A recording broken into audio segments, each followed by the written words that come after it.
Okay, Fish on TV. We're back here at the Del Mar Fairgrounds and the Fred Hall Show, and we hooked up with Greg Stotesbury. Greg, good to have you on the show. Hey, Bob. Thanks for having me. Yeah, no worries. You know, I hear that you've hooked up now with the Contender team, and you're going to be fishing one of these beautiful boats, one of these Contenders this year. Tell me a little about your plans for the year and a little about the boat. Well, we're setting this boat up. It's a 31 fish around.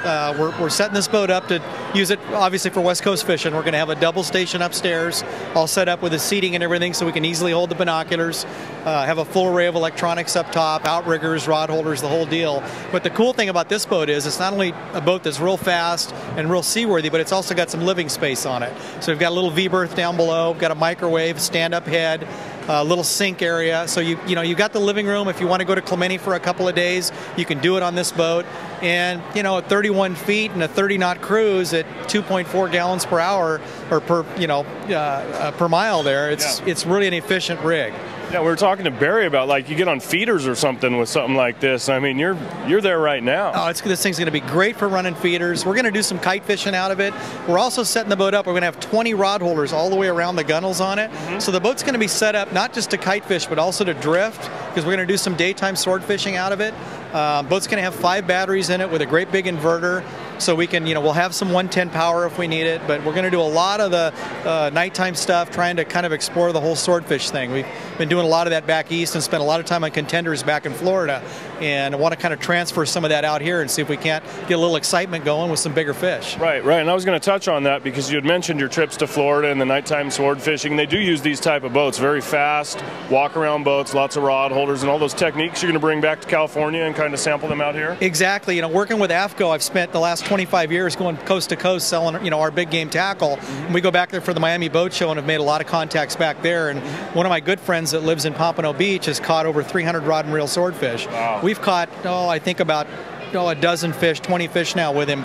Combination nighttime and daytime fish. And what they're doing during the day is really pretty interesting, because I think we can do it in this boat out here and have the living space. He's the center console guy. This will have the living space on it, so we can go to Clemente, at the end of the evening or whatever. We can go in and get some sleep. And this boat will sit sideways in rough conditions. You'll be able to do that drifting thing during the daytime.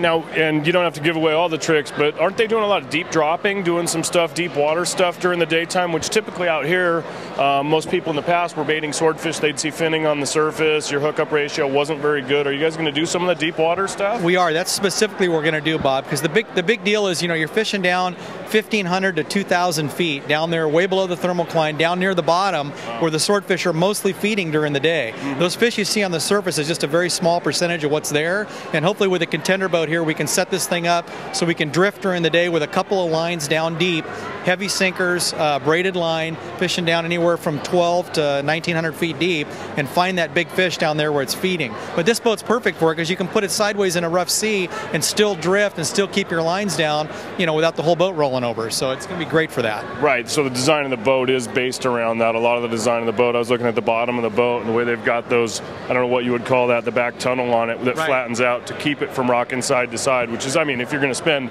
8, 10, 12 hours drifting at night, you don't want to be fighting that all night. So it's a great design boat. It's really, beautiful boat, fast, efficient, and God, I can't wait to see you on the water. I hope that I don't see feeders when you see them, because I know who's going to win that race. Well, I just got to thank the whole Sundance and Crow's Nest group, because it's going to be great working with them, and putting this boat together with them is going to be a pleasure. I know we've got part of it done now, but the fun stuff's really coming here in the next couple months. But we're going to be all over it. We'll be out there every weekend fishing all the release tournaments and fishing for the Tuna Club and the Balboa Angling Club and the Light Tackle Club, and so we're really looking forward to doing some neat stuff out of it. That's great. Let me touch on family end of things. I know you have a son, right? Isn't that correct? I do. My son Zane is 16 years old now. My wife Dara, who fishes with me all the time, is, all three of us are really looking forward to being on the boat. But Zane's getting to that age where he's kind of branching out and doing some other things. I think he might even have another role somewhere in the whole Team Bad Company organization. So he's talking about possibly fishing with those guys this summer. So I might lose him as crew. But being in the tackle business, I know a lot of guys that love to fish, and we'll certainly have some good talent on board every chance we get. So all right, look forward to that. That's awesome. Hey, Greg, thanks a lot for joining us here today on Fish on TV. Hopefully we can get some footage of you and the guys on the Contender getting it done. We look forward to seeing some of that this summer. Thank you very much. Appreciate it.